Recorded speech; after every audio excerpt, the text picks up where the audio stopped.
We're going to remove this print statement and then create our books list. And in this books list, it will have 2 dictionaries, and each dictionary will have a name field, it'll have a price field, and it'll have an ISBN field. So I will copy that over here. And for the first book, it'll be Green Eggs and Ham. And the second book will be The Cat in the Hat.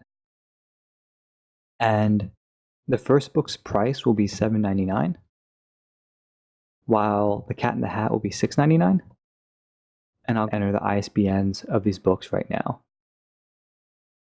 Now that we've created this collection of books, the goal now is to have, whenever someone goes to a route, in this case we'll make the routes books, then we want to return this books collection to them. What we could do is we can just return books like this. And there's one more piece of information here. Whenever someone goes to a route, by default it's set to GET requests.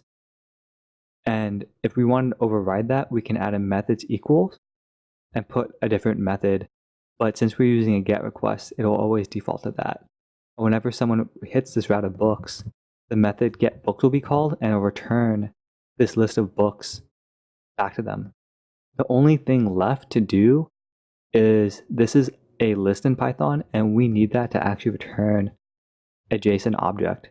So we'll import the JSON file library and we'll call that method to make it so the books list actually returns a JSON instead. I'm going to stop the existing instance of our application that we had, and I'm going to restart it with our new code changes. Now our server is running, and I will go to books.